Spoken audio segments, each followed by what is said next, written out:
Salut les amis, donc aujourd'hui je vous retrouve avec un jeu que j'aime beaucoup qui s'appelle les cartes du corps. Que voici, donc c'est un jeu qui a vocation de vous faire comprendre la sagesse de votre corps et de vous remettre aux commandes de votre vie. Donc moi en fait c'est un jeu qui me parle beaucoup par rapport à la médecine chinoise parce que grâce à cette étude, j'ai fait le lien entre les émotions non digérées et les blocages du corps et les maladies. Donc voilà, ce livre contient 49 cartes, toutes magnifiques, hein, vraiment, et toutes en reliance avec un organe en fait en particulier. Donc voilà, vous pouvez aller voir sur internet. Je ne vais pas toutes vous les faire, hein, mais par exemple celle-là, témoin du Nord, cœur, ventricule droit. Voilà. Donc en fait l'idée avec ce jeu, c'est pas un jeu qui joue à plusieurs, hein, c'est un jeu d'introspection toujours. Et en fait l'idée c'est d'aller un peu regarder pourquoi j'ai mal là, à l'épaule. Je vais chez le médecin, il m'a dit que j'ai un problème à la rate. Je vais aller vérifier un peu émotionnellement ce qui bloque tout ça.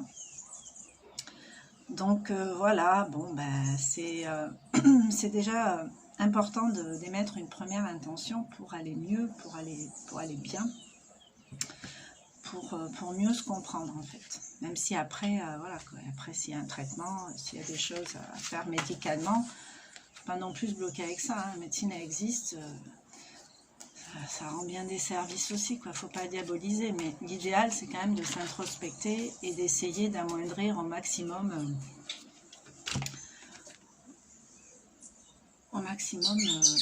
ce qu'on a nous-mêmes provoqué dans notre corps, hein, de façon complètement inconsciente. Donc, voilà, celui-là j'aime beaucoup, le sacrum.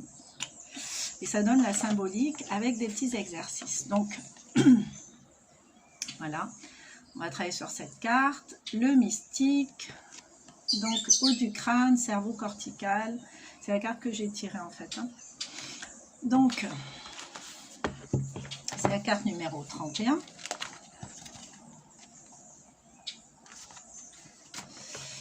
Donc l'essentiel de la carte. Le mystique est le gardien de la connaissance pure. Il fait partie de la famille du savant, lié à l'énergie du monde, l'ordre universel. Les mots-clés, connaissance, pureté, abstraction, universalité. L'astrolabe est l'instrument qui nous permet de trouver notre chemin sur Terre lorsque nous n'avons plus aucun autre repère que les étoiles. Il symbolise la connaissance universelle. Bon, malheureusement pour nous, on a été coupé de tout ça. Enfin voilà, on va nous l'enseigner vite fait, quoi. Il y a que des passionnés qui vont réussir à nous en dire un peu plus, à nous transmettre davantage ce goût en fait. Mais c'est vrai que là, dans cette société, on ne nous enseigne pas tout ça comme on devrait, hein, parce que ça c'est vraiment l'essence même, quoi. C'est l'essentiel de la carte. Donc voilà, alors, voilà. Donc quand il y a un symptôme au niveau de la tête, du crâne, genre une tumeur, des migraines, même le fait ou des irritations, ou même le fait d'être trop dans son mental, on l'a vu hier avec le conflit interne par exemple.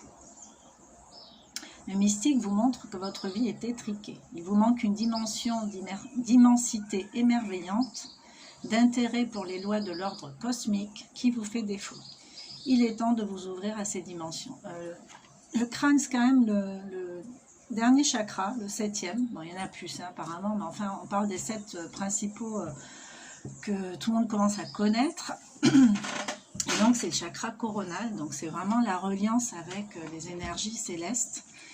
Et au niveau des pieds, en fait, la verticalité de l'homme, hein, ce que le chinois appelle l'homme debout, ça représente la vie et ça représente la reliance entre la 3D et les énergies célestes, la 5D, tout ce qui est subtil.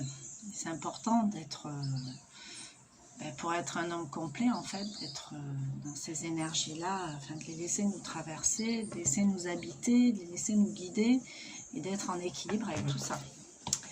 Donc, une pratique corporelle pour vous faire grandir, pour faire grandir la force du mystique en vous.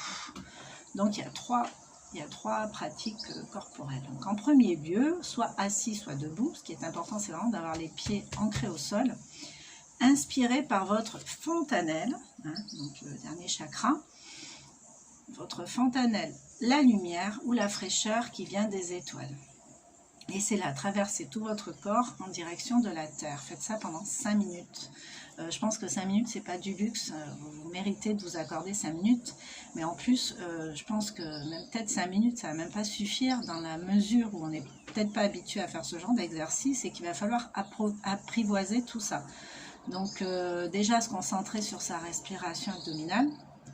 Commencer à faire des vraies respirations maîtrisées par l'abdomen, c'est-à-dire qu'elle inspire par le nez, je vais gonfler mon ventre, je vais sentir vraiment ce qui se passe dans mon corps en même temps que je suis en train d'agir intentionnellement, et elle expire tout doucement, je souffle par la bouche un peu comme si je voulais souffler dans une petite paille. Donc là je maîtrise ma respiration. Donc déjà se familiariser avec cet exercice-là pour pouvoir après fermer les yeux et sentir, en fait, ressentir la fontanelle là en haut et puis sentir que la lumière commence à nous envahir par cette zone. Enfin, vraiment se concentrer sur une zone corporelle précise.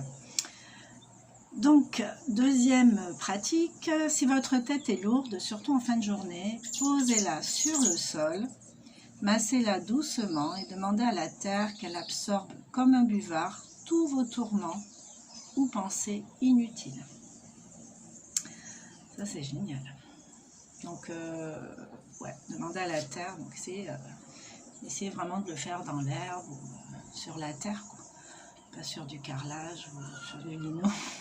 Essayez vraiment de vous ancrer à la terre, quoi. Moi, je parlais dans une précédente vidéo du fait de me promener en forêt, de faire de l'ancrage, en fait. C'est de l'ancrage et moi, j'avais vu un documentaire sur la puissance des arbres, l'intelligence des arbres, de la forêt. Les arbres, c'est impressionnant, parce qu'en fait, quand on réalise toutes les variétés d'arbres, les arbres, les plantes, elles vivent, elles s'entremêlent en fait, elles vivent à côté, mais elles peuvent aussi s'entremêler, elles ont l'intelligence d'accueillir tout ce qui les entoure, sans jugement, enfin vraiment, faut vraiment observer en fait la nature pour la ramener au comportement de l'homme, parce que nous on est vraiment malheureusement de façon globale loin de ça, quoi. Mais bon, après voilà, il y a des peurs qui ont été cultivées, il y a plein de choses, hein, mais l'idée c'est de s'éveiller quand même avec toutes ces choses là. Donc troisième pratique corporelle, si vos deux pieds ancrés comme les racines d'un arbre, excusez-moi je recommence, sur vos deux pieds ancrés comme les racines d'un arbre, présentez vos mains et le sommet de votre tête au ciel et dansez en laissant votre lien à la lumière et à l'ordre cosmique vous nourrir. Voilà. Donc pour ceux qui aiment danser, ben là, vous dansez dans votre intériorité. Donc on dit que les deux pieds doivent être ancrés comme les racines d'un arbre. Ça veut dire qu'on ne va pas s'agiter dans tous les sens, quoi. On va essayer de vraiment ressentir cette reliance au sol, ce contact au sol, cette sécurité, le sol il est stable, on se sent en sécurité dessus. Et les mains vers le sommet de la tête pour faire du lien avec des énergies terrestres et les énergies cosmiques, pour les fusionner en fait en soi. Voilà pour aujourd'hui, donc je reviendrai, je sais pas quand, avec une autre vidéo, probablement un autre jeu. Bon, après, les jeux, j'en ai pas mal, mais je pense que je reviendrai faire d'autres tirages avec d'autres cartes, parce qu'il y a quand même 49. Donc au bout d'un moment, une fois que j'aurai fait le tour de mes jeux, j'aurais pas fait le tour en fait, parce que il y a tellement de tirages à faire, tellement de cartes à piocher et de choses à explorer pour soi, et puis on est nombreux, quoi. On n'a pas tous les mêmes besoins, les mêmes attentes, les mêmes blocages, donc voilà. Je vous laisse et je vous dis à très vite. On est lundi, donc je vous souhaite une bonne semaine. Ciao, ciao.